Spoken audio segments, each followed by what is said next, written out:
कराम शुरा इस्लाम काबिल कदर बुजुर्गों हम उम्र साथियों अजीज नौनिहालों और रिश्ते इस्लाम की मेरी माँ और बहनों, अस्सलामु अलैकुम व रहमतुल्लाहि व बरकातुहू। वालेकुम अस्सलाम व रहमतुल्लाह। वालेकुम अस्सलाम व रहमतुल्लाहि व बरकातुहू।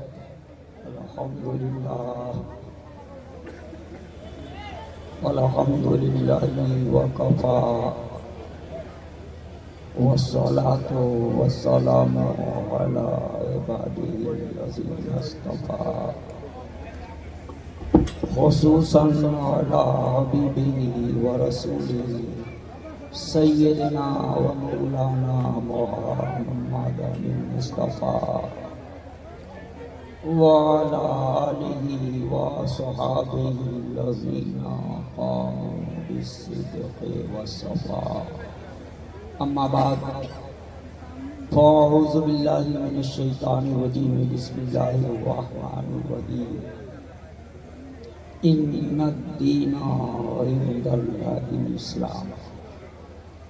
सदक़ल्लाहु मौलानाल अज़ीम व बल्लगना रसूलुहुन नबियुल अमीनुल करीम व नहनु अला ज़ालिका लमिनश शाहिदीन व शाकिरीन वल्हम्दुलिल्लाहि रब्बिल आलमीन।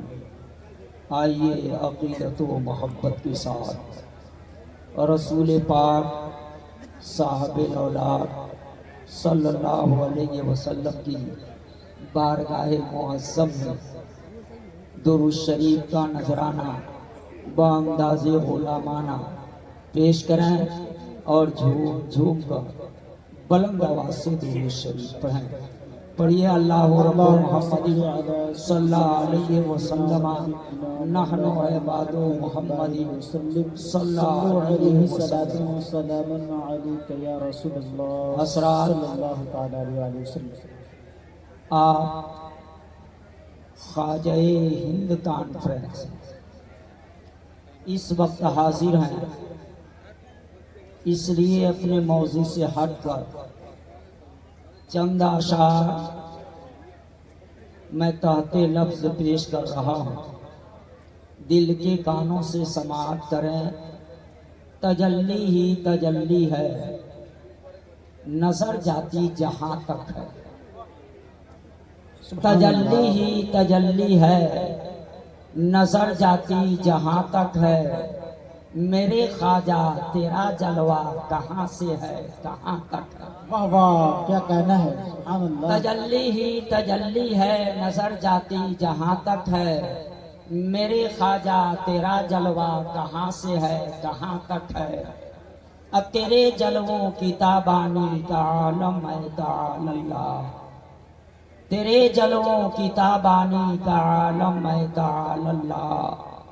बुते हैरत ज़दा गोया ज़मीं से आसमां तक है। बुते हैरत ज़दा गोया ज़मीं से आसमां तक है। आजब तौक़ीर बख्शी है तेरी सूरत को कुदरत ने। आजब तौक़ीर बख्शी है तेरी सूरत को कुदरत ने। नजर जाती जहां तक है, नजर आती वहां तक है। नजर जाती जहां तक है, नजर आती वहां तक है। अब तुझे देखा है जब से महवे हैरत हैं फरिश्ते भी। तुझे देखा है जब से महवे हैरत हैं फरिश्ते भी कि इस मिट्टी के पुतले की पहुंच यारब कहाँ तक है। सुभान अल्लाह, सुभान अल्लाह। पहुंच यारब कहाँ तक है। वो साथ ख्वाजा ख्वाजगान सुल्तानुल हिंद मोइनुद्दीन हसन चिश्ती अजमेरी की जात है। अभी आप समाअत कर रहे थे। 800 साल से इस मुल्क पे हुकूमत करने वाला, इस 800 साल को छोड़ दीजिए, अभी आप 75 से 78 साल की तारीख हिंदुस्तान की पढ़ लीजिए तो कितने नाम के साथ साबिक लग चुका है, पूर्व लग चुका है। पूर्व प्राइम मिनिस्टर, पूर्व प्राइम मिनिस्टर, पूर्व पूर्व प्रधानमंत्री, साबिक प्रधानमंत्री, ये लग चुका है सिर्फ 75-78 साल में, मगर मुसलमानों 800 साल का जमाना गुजर गया, आज तक किसी की जुबान से नहीं निकला कि साबिक सुल्तानुल हिंद मोइनुद्दीन 800 साल पहले भी कहा गया था सुल्तानुल हिंद मोइनुद्दीन अजमेरी, आज भी यही कहा जा रहा है और कल भी यही कहा जाएगा। मैं सोचने लगा ये कैसा सुल्तान है कि इसकी सल्तनत नहीं जाती, तो जवान मिला जिसे हम लोग सुल्तान बनाते हैं, वक्त आता है तो बदल दिया करते हैं, मगर गरीब नवाज को किसी के बाप ने नहीं रसूले पाक, इसलिए दुनिया की कोई ताकत उसकी सल्तनत को छीन नहीं।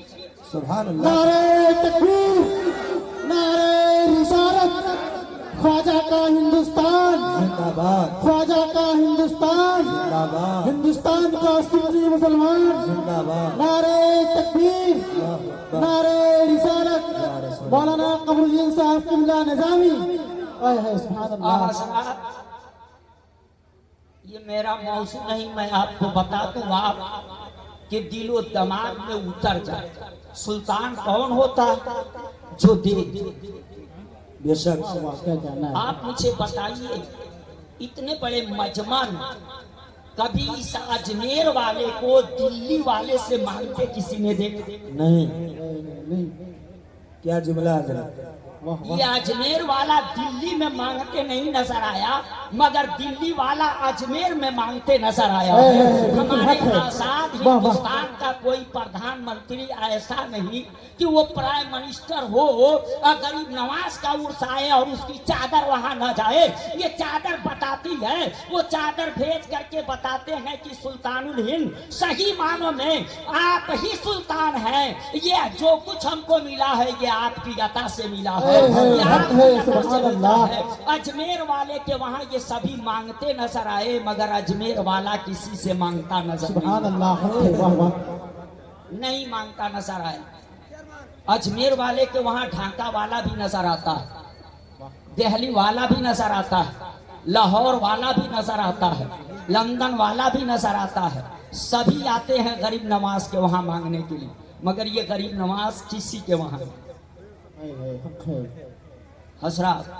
मगर मैं बताया कि चूंकि मैंने ये मौजू नहीं बनाया, क्योंकि मैं कहता क्या हूँ वो शेर मुझे याद आता है। मेरी तकरीर तबे यार को बेचैन करती है, मेरी तकरीर तबे यार को बेचैन करती है। सबब क्या है वही कहता हूँ जो दिल पे गुजरती है, सबब क्या है वही कहता हूँ जो दिल पे गुजरती है।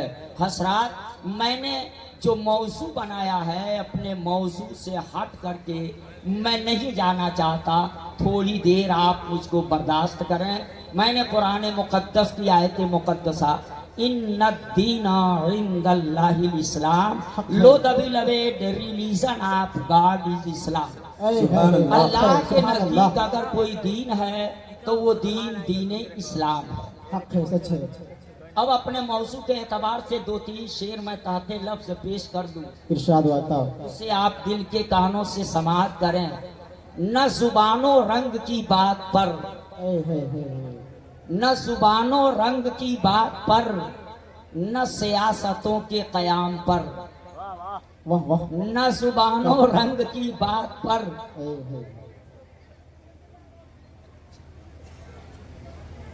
न जुबानो रंग की बात पर, न सियासतों के कयाम पर, है खुदा का फजल कि हम लूटें भी तो अपने दीन के नाम पर। न जुबानो रंग की बात पर, न सियासतों के कयाम पर, है खुदा का फजल कि हम लूटें भी तो अपने दीन के नाम पर। जो नहीं मताए जहां नहीं, मुझे फिक्रे सूदो ज़या नहीं, जो नहीं मताए जहां नहीं, मुझे फिक्रे सूदो ज़या नहीं। मैं बिलाल हूँ मरूंगा भी तो अहद अहद ही के नाम पर, सुभान अल्लाह, मैं सुभान बिलाल अल्लाह, हूँ, क्या मैं कहना है, मरूंगा हक है। भी तो अहद अहद ही के नाम पर। अब मैं वो आबो गिल की फसील हूँ जो गिरी तो और अटल हुई, मैं वो आबो गिल की फसील हूँ जो गिरी तो और अटल हुई, मेरी मौत नक्शे जदीद बन के उठेगी लौहे दवाम पर, मेरी मौत नक्शे जदीद बन के उठेगी लौहे दवाम पर।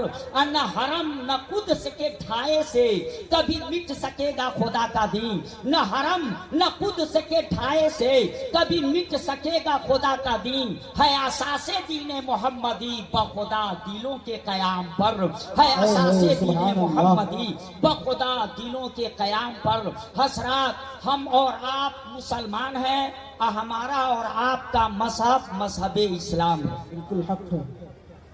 हम इस्लाम के मानने वाले मुसलमान।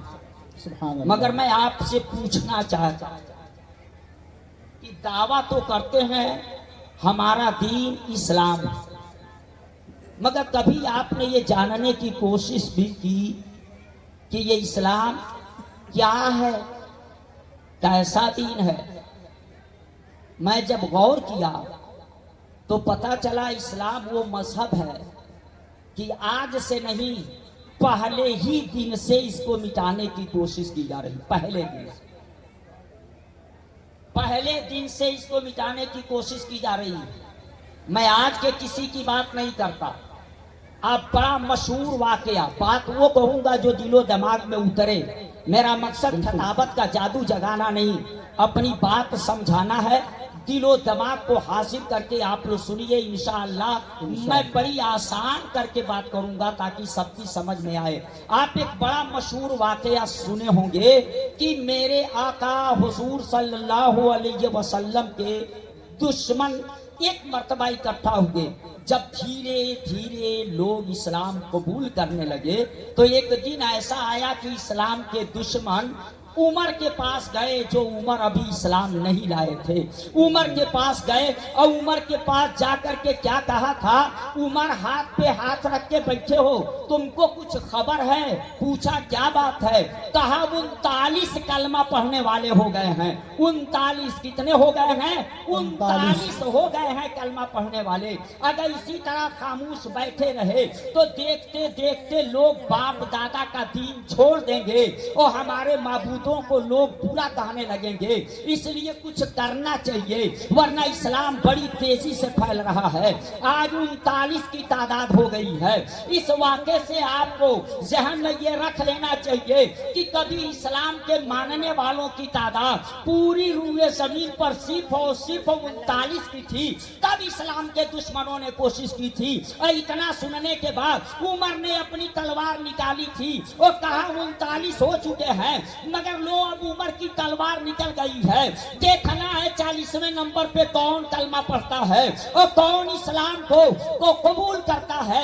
मुसलमानों, तलवार उमर की जो निकली थी वो इस्लाम फैलाने के लिए नहीं निकली थी, वो इस्लाम को मिटाने के लिए निकली थी। वो सालिम है जो कहते हैं तलवार के जोर से इस्लाम फैला है। पहले ही दिन से तलवारें उठी हैं तो इस्लाम मिटाने के लिए उठी है, इस्लाम हक फैलाने। है, सच है। बहुत खूब, जिंदाबाद जिंदाबाद। उमर नंगी तलवार लेकर के चल रहा हूं, पैगंबर का सर कलम कर दूंगा, न रहे बांस न बजे बांसुरी, न पैगंबर रहेंगे न कोई कलमा पढ़ेगा। नंगी तलवार लेकर के गए। क्या इरादा था? 39 हो चुके हैं, 40वें नंबर पे नहीं होने दूंगे।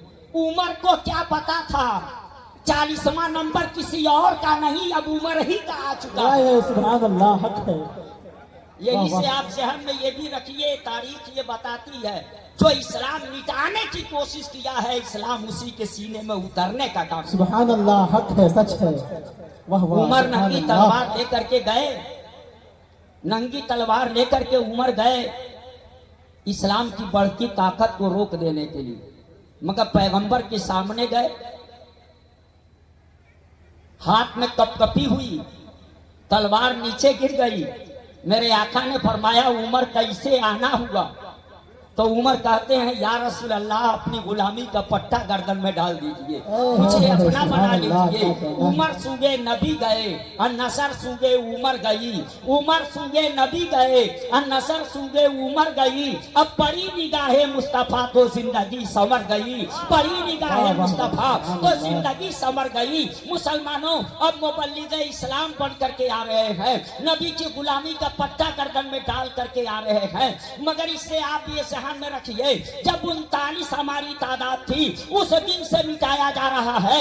1500 साल का जमाना हुआ, 39 जब हमारी तादाद थी तब से मिटाया जा रहा है। और आज इस रूए जमीन पर 39 नहीं, 3900 नहीं, 39,000 नहीं, 39 लाख नहीं, 200 करोड़ से ज्यादा की तादाद इस रूए जमीन पर कलमा पढ़ने वालों की हो गई है। मुसलमानों 1500 साल में हमको कितना मिटा दी जाएगी। वाह वाह, इस्लाम की फितरत में कुदरत ने लचक दी है। वाह वाह, क्या कहना है। इस्लाम की फितरत में कुदरत ने लचक दी है। तुम जितना ही दबाओगे उतना ही ये उभरेगा, तुम जितना ही दबाओगे उतना ही ये उभरेगा।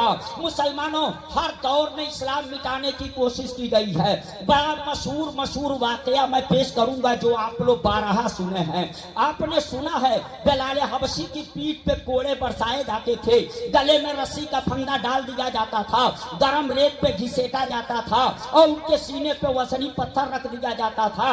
बिलाल हबशी का जुर्म क्या था, उनको ये सजा दी जा रही थी।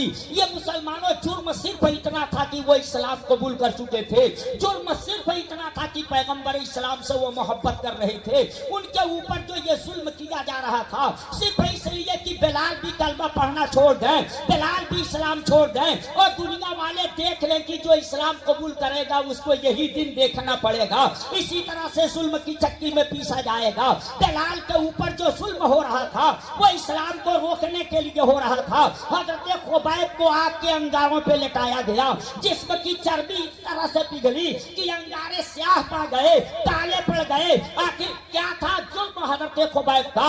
मुसलमानों की उनके ऊपर ये जुल्म किया जा रहा था, सिर्फ और सिर्फ इसलिए किया जा रहा था कि ये खुबैब भी इस्लाम छोड़े और दूसरे लोग देख करके डर जाए, इतना डर जाए कि कोई इस्लाम कबूल करने को तैयार न हो।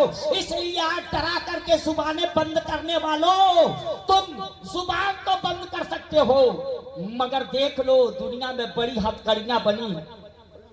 जुबान को माना कि बंद कर दो, ये सब कुछ तस्लीम है मगर हाथ में डालने के लिए हथकड़ी है, पैर में डालने के लिए बेड़ियां हैं, इंसान को जेल की सलाखों में ठूस देने के लिए कैद खाने हैं, मगर इंसान के दिमाग पे लगाने के लिए आज तक कोई हथकड़ी नहीं बनी, कोई बेड़ी नहीं बनी। कैद खाने में भी रह करके उसका दिमाग काम करता रहेगा। हक है बिल्कुल। इसलिए अब देखो तारीख देखते जाओ, पैगंबर इस्लाम के राहों में कांटे बिछाए गए, ये इस्लाम फैलाने के लिए था। हालत नमाज में पैगंबर इस्लाम के ऊपर ऊंट की ओझरी डाली गई, क्या इस्लाम फैलाने के लिए था? हिजरत की रात में एक एक कबीले से एक एक जवान चुने गए थे। मुसलमानों का शान नबूवत को नंगी तलवार लेकर के घेरे हुए थे। वो हिजरत की रात में जो नंगी तलवारें उठी थी, क्या वो इस्लाम फैलाने के लिए उठी थी? नहीं मुसलमानों, वो सब इस्लाम मिटाने के लिए उठी थी। इस तरह से इस्लाम कबूल करने वालों पे जुल्म होता था कि अपनी जन्मभूमि उनको छोड़नी पड़ी, मक्का से हिजरत करके मदीना जाना पड़ा। मुसलमानों ये हिजरत करने वाले कौन थे? मक्का में जन्म लिए थे, मक्का में पैदा हुए थे, उनकी पैदाइश मक्का, उनकी जन्मभूमि मक्का, वहीं पले थे, वहीं बढ़े थे, वहीं परवान चढ़े थे। उनकी जमीन मक्के में, जायदाद मक्के में, रिश्तेदार मक्के में, मगर उनको मक्का छोड़ करके मदीना जाना पड़ा था। पैगंबर इस्लाम के ऊपर पत्थरों की बारिश की गई। मुसलमानों ये सब कुछ किस लिए हो रहा था? शोएब अबी तालिब में इनको कैद किया गया, ये सब कुछ किस लिए हो रहा था? सिर्फ और सिर्फ इस्लाम मिटाने के लिए। मगर क्या इस्लाम मिट गया? मुसलमानों ने कल इस्लाम मिटा था, न आज किसी के मिटाने से इस्लाम मिटेगा।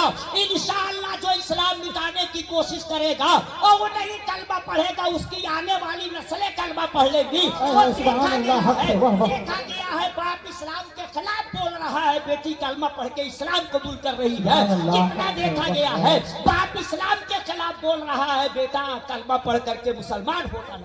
हक है, सुभान अल्लाह। की आंखों से देखा गया। जिंदाबाद जिंदाबाद। तो इससे पता चला इस्लाम न कल मिटा था न आज मिटेगा, मगर मुसलमान तू मिट जाए।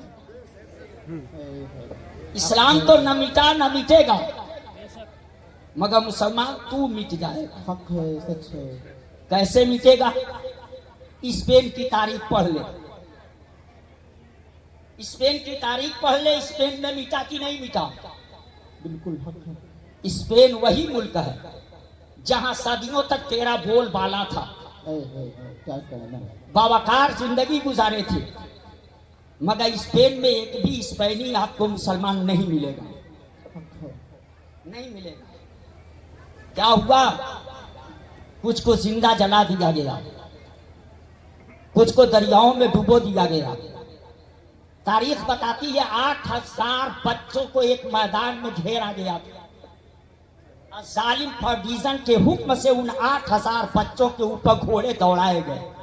इस तरह दौड़ाए गए कि घोड़े की टापों से रौंद रौंद कर उन बच्चों का जिस्म कीमा कीमा कर दिया गया। और इस तरह से स्पेन की धरती पे तू मिटा दिया गया। तारीख पढ़ करके देख लेना, स्पेन की धरती पे तू मिटा दिया गया। मगर जालिम ये समझे कि इस्लाम मिट जाएगा इससे, मगर इस्लाम क्या मिटेगा? छोटा सा मुल्क स्पेन हमारे हाथों से गया और ठीक उसी ईस्वी में उसके बगल में इंडोनेशिया जैसी उससे बड़ी हुकूमत मुसलमानों के कब्जे में आ गई। देखो मुसलमानों जहां में अहले ईमान मानिंदे खुर्शीद जीते हैं, जहां में अहले ईमान मानिंदे खुर्शीद जीते हैं, इधर डूबे उधर निकले, इधर डूबे उधर निकले, उधर डूबे इधर निकले। सूरज अगर आज यहाँ डूब गया है तो उसका मतलब नहीं कि मिट गया। अगर यहाँ अंधेरा है तो किसी और मुल्क को रोशन कर रहा है। इस्लाम मानिंदे सूरज के है, इधर डूबा उधर निकल।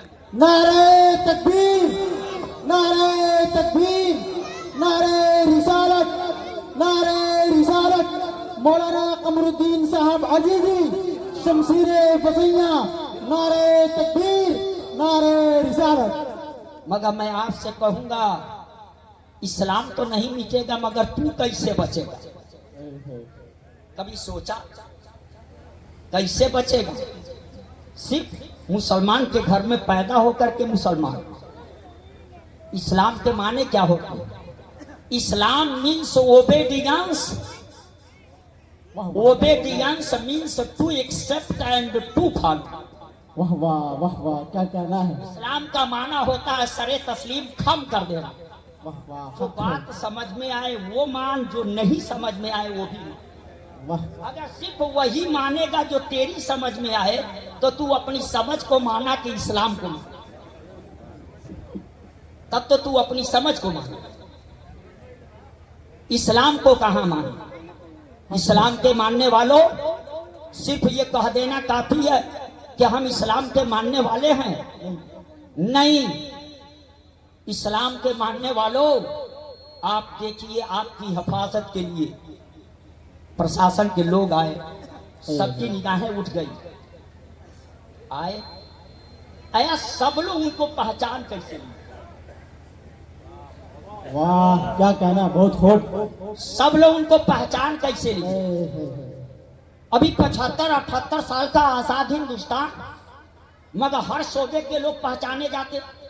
पुलिस का जवान अपनी वर्दी से, पीएससी का जवान अपनी वर्दी से, आरपीएफ का जवान अपनी वर्दी से, सीमा सुरक्षा बल का जवान अपनी वर्दी से, ट्रेन में टीटी अपनी वर्दी से, वकील अपनी वर्दी से, जज अपनी वर्दी से। ये सिर्फ 78 साल 75 साल में सबको वर्दी मिल गई।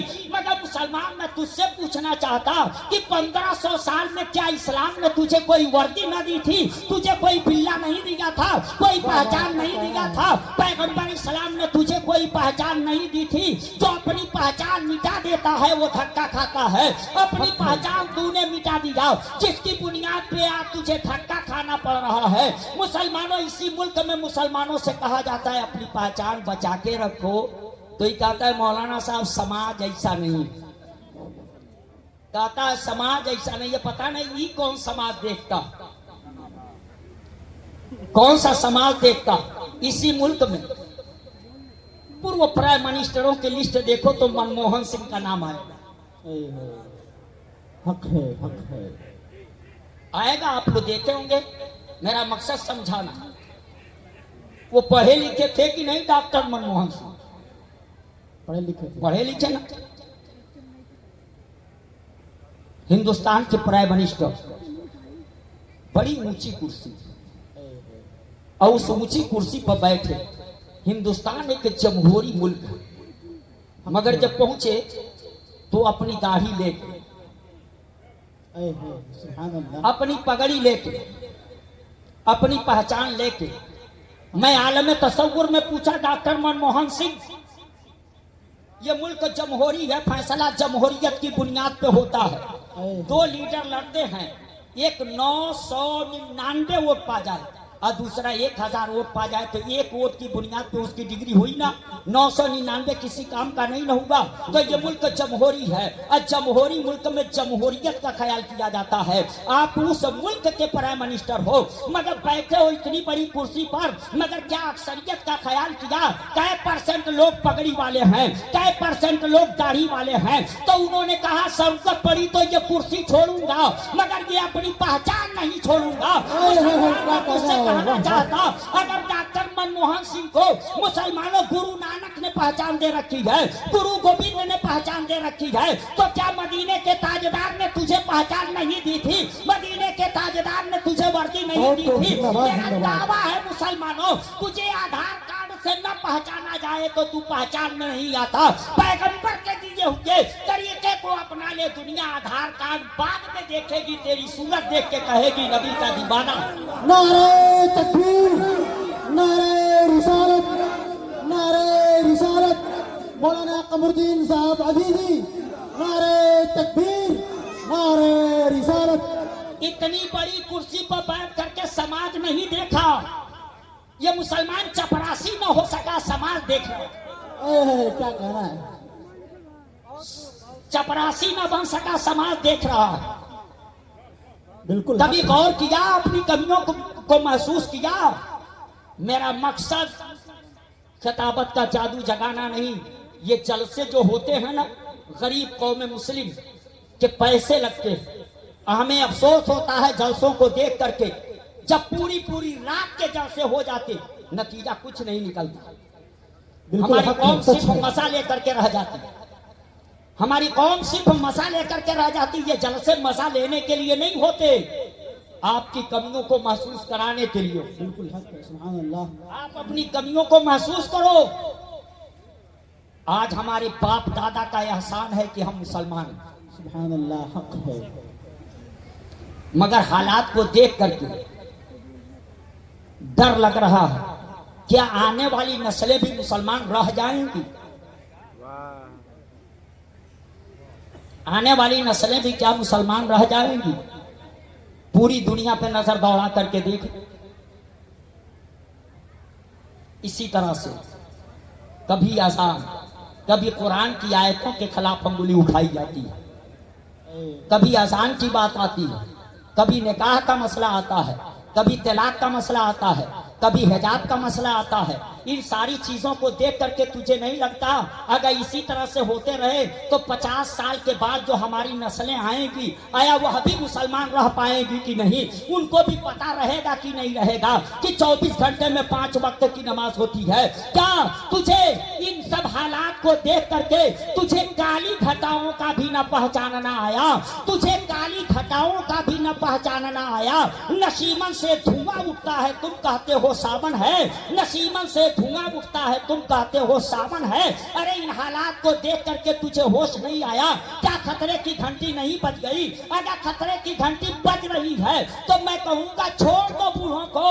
अरे सबको अगर जवानों की जरूरत है तो इस्लाम को भी जवानों की जरूरत है। मुसलमानों हर मैदान में देखो, RPF की भर्ती होती तो बूढ़ा नहीं लिया जाता, सीमा सुरक्षा बल की भर्ती होती तो बूढ़ा नहीं लिया जाता, डकैतों में बूढ़े नहीं लिए जाते, चोरों को बूढ़ों की जरूरत नहीं है। मुसलमानों, बाजार की रंगीनियां बूढ़ों को नहीं बुलाती हैं, गंदी पत्रिकाएं बूढ़ों को अपनी तरफ आकर्षित नहीं करती हैं। मुसलमानों, मोबाइल और फेसबुक पे आने वाली गंदी और नंगी तस्वीरें बूढ़ों को अपनी तरफ नहीं माइल करती हैं। मुसलमानों, सबको सब जगह नौजवान लिए जाते, जब भी भर्ती होगी तो नौजवान लिया जाएगा। डकैतों को भी नौजवान की जरूरत है, लुटेरों को भी नौजवान की जरूरत है। अगर सबको नौजवान चाहिए तो इस्लाम को भी नौजवान चाहिए, इस्लाम को भी नौजवान की जरूरत है। इसलिए मुसलमानों, मैं कहूंगा नौजवानों, कल तुझे संभालना है, बूढ़ों को नहीं संभालना है। बूढ़े तो पके आम की तरह से हो गए, अब टपक जाए तब टपक।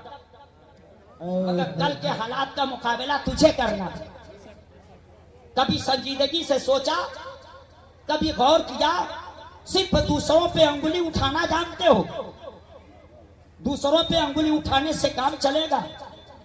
दूसरों ने कब तुझसे कहा कि तुम दाढ़ी न रखो? किस पे ये इल्जाम लगाओ?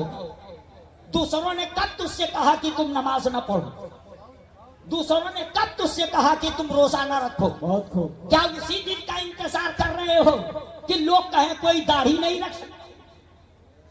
क्या उसी दिन का इंतजार कर रहे हो कि लोग कहें कोई नमाज नहीं पढ़ सकता? अभी तो कोई पाबंदी नहीं ना ऐसी है। कौन तुझको रोका है? खुदा ने आज तक उस कौम की हालत नहीं बदली, न हो खुद ख्याल जिस कौम को अपनी हालत के बदलने का। इसलिए मुसलमानों, मैं आपसे कहना चाहूंगा, अपने आप को बदलो। बेवकूफी यही कहता है, बदलने दो ना, हमारी हालत बदल जाएगी। किसी के बदलने से तेरी हालत नहीं बदलेगी, जब तक तू नहीं बदलेगा तब तक तेरी हालत नहीं बदलेगी। बिल्कुल हक है, सच है। बहुत खूब। दूसरों पे इल्जाम ना लगाओ। तू अपनी कमी की सजा पा रहा, तू अपनी कमी की सजा पा रहा। गलती तेरी है। दुनिया की सारी कौमें पढ़ रही हैं, हमारा नौजवान पूरी पूरी रात मोबाइल पे अंगुलियां कसता है। हक है, सच है। बताओ, हम नहीं बर्बाद होंगे तो कौन बर्बाद हो? जिसकी जिम्मेदारी थी समझाना कि ये चीज हराम है, आबादी में देखो ये 20%, मगर बिगड़ा कितना है? शराब की भट्टी का रजिस्टर उठा ले। आबादी में ये 20%, मगर शराब की भट्टी पे तादाद देख ली जाए तो ये 50% नजर आए। कौन बिगड़ा है? आबादी में देखो ये 20%, कोर्ट और कचहरी में जाकर के देख लो तो ये 50%। बिगड़ा कौन है? आबादी में ये 20% FIR दर्ज होते हैं, वहां जाकर के देखो तो ये 40 से 50%। लड़ना जानता है, अपनी कमियों को महसूस करना नहीं जानता, अपनी कमियों को महसूस करना नहीं जानता। कहता ये कौम गरीब है। ये कौम कभी गरीब हो सकती है? इस्लाम से दूर होने का नतीजा है कि तू गरीब है। बिल्कुल हक है, सच है। वरना इस्लाम ने गरीबों के लिए वो फंड पास किया है कि कोई एक पैसा ना दे तब भी इस कौम में कोई गरीब नहीं रह सकता। बिल्कुल, सुभान अल्लाह, हक है। वाह वाह। और अगर आपको न यकीन हो तो थोड़ा सा मैथ आप देख लीजिए, आपकी समझ में बात आएगी। इंसान आप लोग फितरा निकाले ना, एक आदमी का फितरा कितना निकला था? 65 रुपए। 65। आपके मुल्क में मुसलमानों की तादाद बता दूं कितनी? तकरीबन 32 करोड़। सुभान अल्लाह, हक है। 32 में से सिर्फ 30 करोड़ मान लो। पूरी दुनिया में 200 करोड़ से ज्यादा की तादाद कलमा पढ़ने वाली। सुभान अल्लाह, हक है। आपके वतने असीस में आपको सही आंकड़े नहीं दिए जाते। 30 करोड़, 30 करोड़ में 10 करोड़ को निकाल दो जो गरीब होंगे। अब कितने बचे? 20 करोड़। 20 करोड़। एक आदमी का फितरा कितना था? 65 रुपए। 65 रुपए। 20 करोड़ लोगों के नाम से जब फितरा निकला होगा तो 20 करोड़ में 65 का सरफ दे लो, अरबों खरबों रुपए निकले। मैं कहता हूं अगर इतने पैसे ईमानदारी और दयानतकारी से सिर्फ एक सूबे के मुसलमानों को, गरीबों को चुन चुन के दे दिया जाता, और उस सूबे से गरीबी मिट जाती। सुभान अल्लाह, हक है, सच है, बिल्कुल, बहुत खूब, जिंदाबाद जिंदाबाद। मिट जाती कि नहीं मिट जाती? मिट जाती। 5 साल ऐसे करके देख लो, कोई गरीब नजर नहीं आएगा। हक है, वाह वाह। दुनिया गरीबी मिटाने का नारा लगाए, मगर गरीबों के लिए ये फंड। यहाँ तो लोग कहते हैं यार हम तो महंगाई देख करके बढ़ाते हैं, हर साल महंगाई भत्ता बढ़ता है। इस्लाम ने बहुत पहले पास किया। मैं कहा तेरा इसलिए हर साल बढ़ाना पड़ता है कि तू आज को देखता है, कल को नहीं। मगर इस्लाम का निजाम बनाने वाला आज भी देख रहा था, कल भी देख रहा। सुभान अल्लाह, हक है। इसलिए उसने ऐसा बना दिया कि बढ़ाने की कोई जरूरत नहीं, वो अपने आप गरीबों का फंड बढ़ रहा।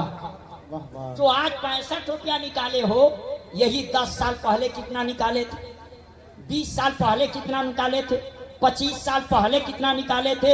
एक दिन आएगा कि 58-54 में निकाले थे। कभी बढ़ाना नहीं न पड़ा। कुर्बान जाओ मदीने के ताजेदार पर। नबी की शरीयत ने गरीबों का फंड वो पास किया।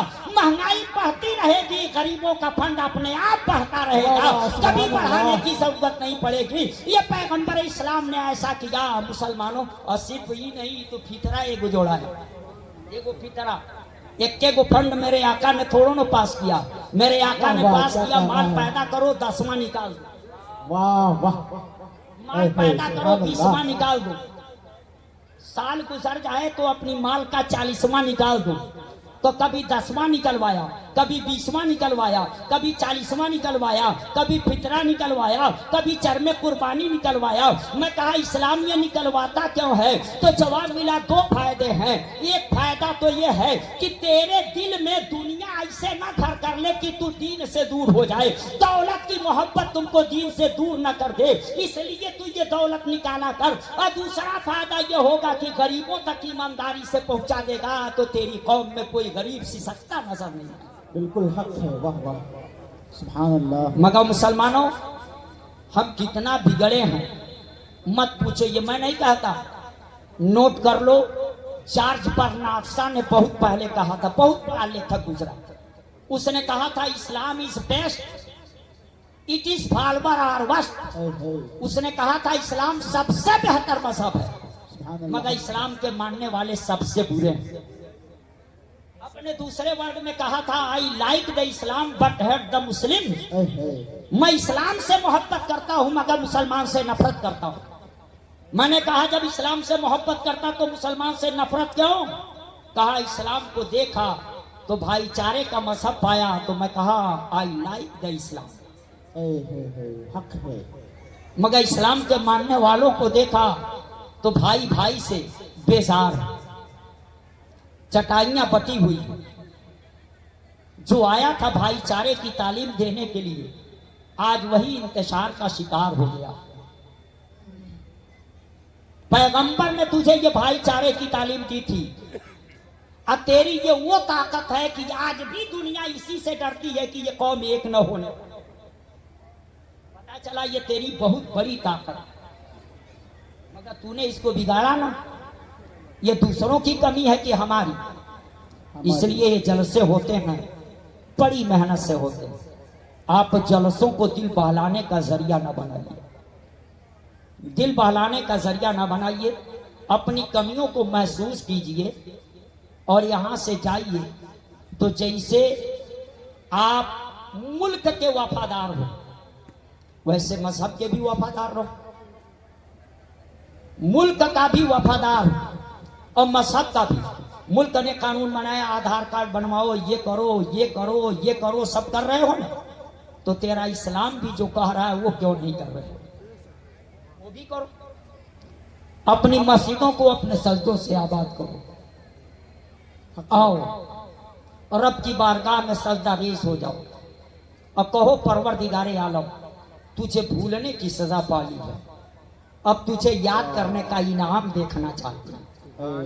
परवरदिगारे आलम, मस्जिदों से दूर रहने की सजा पाली है, और मस्जिदों को आबाद करने का नतीजा भी हम देखना चाहते हैं।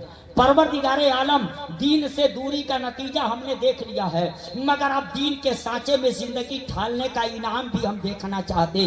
तो तुझे यकीन होना चाहिए उस परवरदिगारे आलम पर कि अगर वो रब चाह ले तो पत्थरों से पानी के चश्मे फूटे, अगर वो रब्बे कायनात करम फरमा दे तो जमीन के जर्रे आसमान के तारों से आंख मचोली करने लगे, अगर वो निगाहे रहम मेहरो फरमा दे तो मुसलमानों मौत का प्याला भी आबे हयात के प्याले में तब्दील हो जाए, उसका करम हो जाए तो आबादी चिड़िया भी मुसलमानों हाथियों के लश्कर को तहो बाला करके रख दे, अगर उसका करम हो जाए तो मुसलमानों वो फिर जो न जाने कितने बच्चों को कत्ल कर दिया था सिर्फ इस ख्याल से कि मूसा कहीं बचने न पाए, मगर उस मूसा की परवरिश उसी फिरौन के घर में करा दी। मुसलमानों इसलिए हालात को देख करके मायूस होने की जरूरत नहीं है, मायूस होने की जरूरत नहीं, अपनी कमियों को दूर कर दो, रब का करम होगा, हालात अपने आप संवर जाएंगे, सुधर जाएंगे। इज्जत तो खुदा देने वाला, जिल्लत तो खुदा देने वाला, शान भी उसकी अजीब है। इज्जत देने के लिए जरूरी नहीं कि वो कुर्सी पर बैठा के इज्जत दे, ये जरूरी नहीं कि तब तो ताज दे करके इज्जत। आप तारीख पढ़ लो, जो दमिश्क के तख्त पे बैठा था वो जलील, और जो करबला में भूखा प्यासा शहीद किया गया वो जलील नहीं बाबा का। किसने दिया? भूखा रख के इज्जत दिया, प्यासा रख करके इज्जत दिया, खेमा जला दिया मगर इज्जत दिया। और जो तख्त पे बैठा था वो जलील हुआ, जो ताज वाला था वो जलील हुआ, वो रुसवा हुआ। मुसलमानों रब्बे कायनात जब इज्जत देने पे आता है तो फुटपाथ पे बैठा के इज्जत दे देता है, और जब जलील करने पे आता है तो तख्तो ताज का मालिक बना करके भी जलील कर देता है।